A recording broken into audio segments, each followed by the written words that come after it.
दोस्तों जब भी कोई पेशेंट को कोई ड्रिप लगाई जाती है यानी कि उसे आईवी बोतल्स दी जाती हैं, आईवी फ्लूइड दिया जाता है, तो ऐसे में कई बार कई इंजेक्शंस उस आईवी फ्लूइड में दिए जाते हैं। तो दोस्तों आज के वीडियो में हम बात करने वाले हैं ऐसे सभी इंजेक्शंस के बारे में जो आईवी फ्लूइड यानी ड्रिप के अंदर में दिए जाते हैं, उसमें इंजेक्ट किए जाते हैं। तो एक्चुअली ये एक प्रकार के इमरजेंसी इंजेक्शन ही होते हैं, तो इन्हीं के बारे में हम लोग डिटेल में बात करने वाले हैं। तो चलिए वीडियो की शुरुआत करते हैं और बात करते हैं ऐसे सभी इंजेक्शंस के बारे में जो ड्रिप के अंदर आप यूज़ कर सकते हैं। उससे पहले आपको दोस्तों यहाँ पे बताया जाए कि जितने भी आईवी फ्लूइड्स होते हैं, जितने भी आईवी फ्लूइड में इंजेक्शन लगाए जाते हैं, ऑलमोस्ट वो सभी इमरजेंसी कंडीशन में ही लगाए जाते हैं। इमरजेंसी कंडीशन में इसलिए क्योंकि जब इमरजेंसी कंडीशन होती है तो क्विक रिलीफ के लिए आईवी फ्लूइड्स लगाए जाते हैं या इंजेक्शंस लगाए जाते हैं, तो दोनों साथ में दिए जा सकते हैं। तो एक्चुअली आप यहाँ पे ये भी कह सकते हैं कि जो भी इंजेक्शन मैं आपको बताने वाला हूँ वो इमरजेंसी में भी यूज किया जा सकता है, ठीक है। लेकिन यहाँ पे एक चीज़ और बात आपको ध्यान देने वाली होती है कि जो भी इंजेक्शन आईवी फ्लूइड में दिया जाता है वो आईवी इंजेक्शन ही होना चाहिए। कई बार क्या होता है गलती से हम आईएम इंजेक्शन लगा दें अगर मान लो, तो उसमें पेशेंट के जान के लिए खतरा हो सकता है। इसलिए केवल आईवी इंजेक्शन को ही ड्रिप में दिया जा सकता है, आईएम इंजेक्शन को कभी भी नहीं दिया जा सकता है। इसके अलावा दोस्तों एनएस डीएनएस यानी नॉर्मल सेलाइन, डेक्स्ट्रोनल्वसलाइन, आरएल, D5 D25 ये सब कॉमनली यूज़ होने वाले आईवी फ्लूइड्स होते हैं।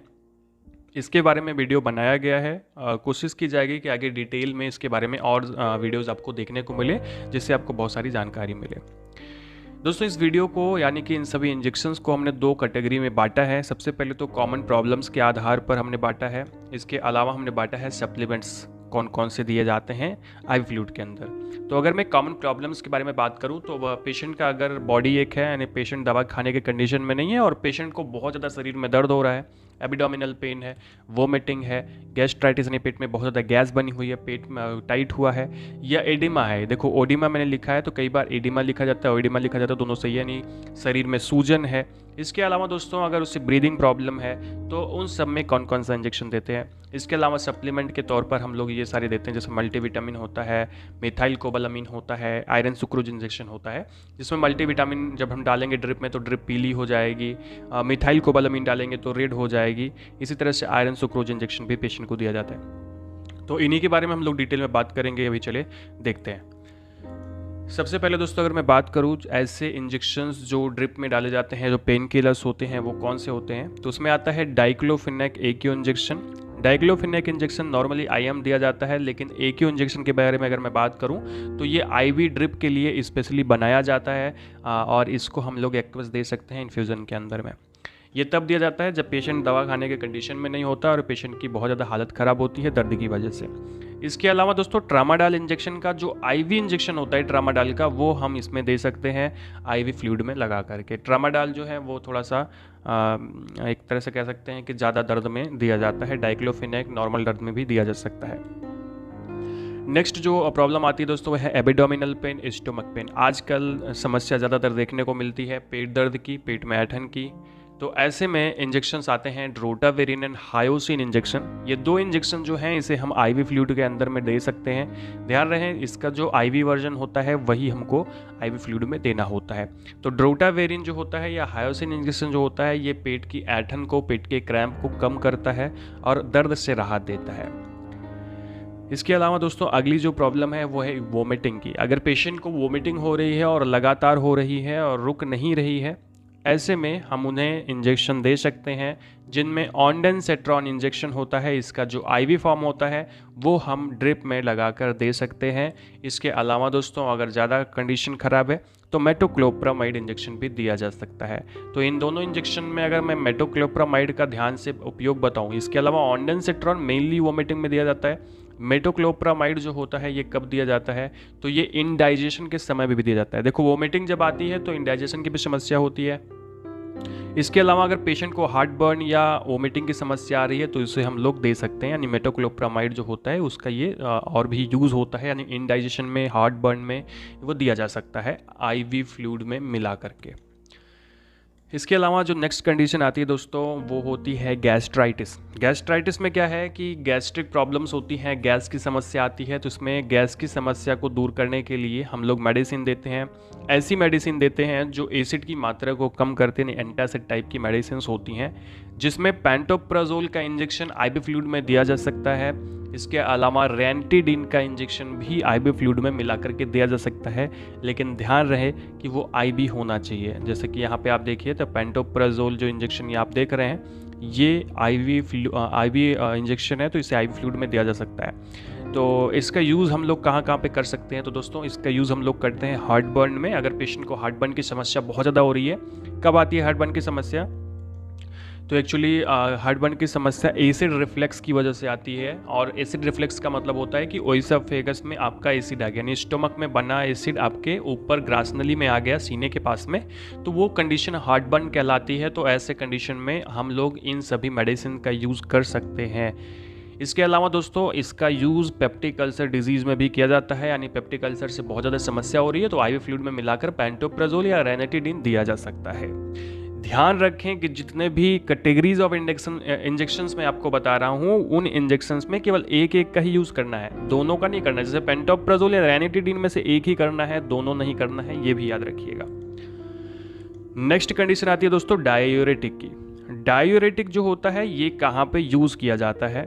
तो ये एक ऐसी मेडिसिन होती हैं जो आपके यूरिन के आउटपुट को बढ़ा देती हैं, यानी पेशाब की मात्रा को बढ़ा देती हैं। और इनमें जो सबसे फेमस मेडिसिन आती है वो है फ्रूसिमाइड।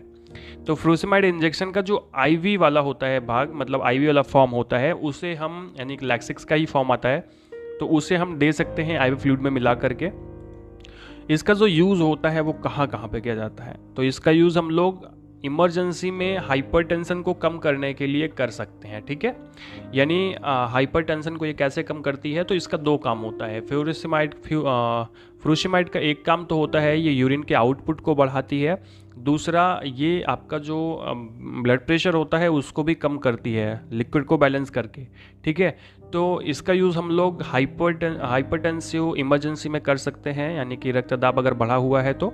इसके अलावा एडेमा में इसका यूज़ किया जाता है, यानी कि अगर बॉडी के अंदर में पानी भरा हुआ है, पानी से सूजन है बॉडी में, तो यूरिन की मात्रा को बढ़ा करके ये आपको ठीक कर देता है।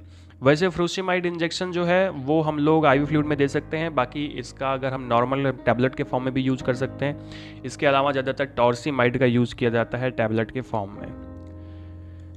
नेक्स्ट मैं आपको बताऊं, अगली जो है वो है दोस्तों रिस्पायरेटरी प्रॉब्लम्स, यानी कि अगर पेशेंट को सांस लेने में समस्या आती है तो उसके लिए एक पोटेंट मेडिसिन आती है जो कि है डेरिफाइलिन इंजेक्शन।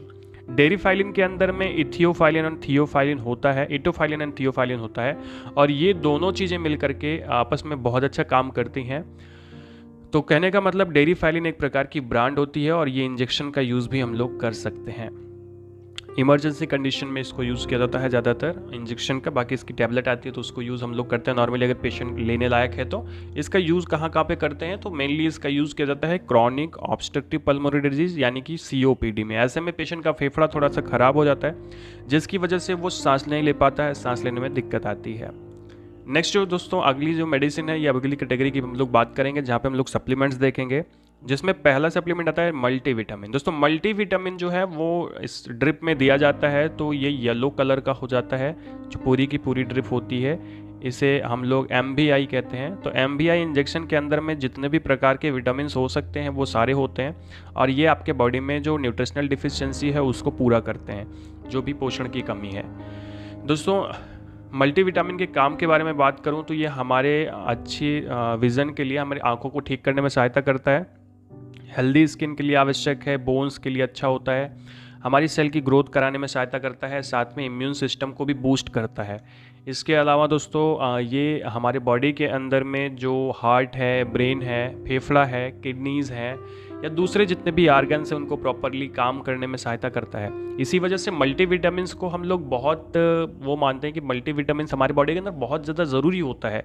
तो अगर हमें ये खान पान से नहीं मिल रहा है तो हमें बाहर से लेना पड़ता है। इसके अलावा दोस्तों मेटाबॉलिज्म, हमारे बॉडी के अंदर जो मेटाबॉलिज्म होता है, हमारे एनर्जी का जो लेवल होता है उसको बूस्ट करने के लिए जो मल्टीविटामिन होता है वो बहुत अच्छा होता है, बहुत ज़रूरी भी होता है।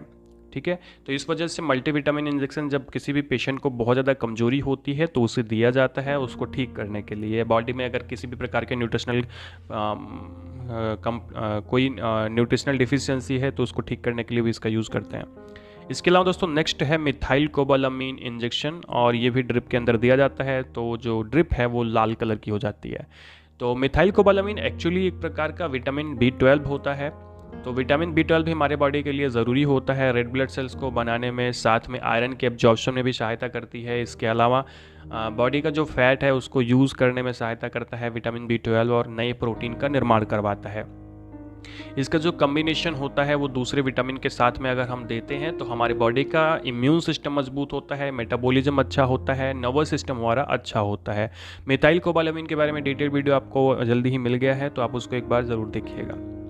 नेक्स्ट अगर मैं बात करूं दोस्तों लास्ट इंजेक्शन के बारे में, जो कि आयरन सुक्रोज इंजेक्शन, जो कि ड्रिप के अंदर दिया जा सकता है। तो ड्रिप लगभग काली अंबर कलर की हो जाती है और ये बॉडी में आयरन डिफिशियंसी एनीमिया में दिया जाता है, जो अक्सर पेशेंट को किडनी डिजीज़ की वजह से होता है।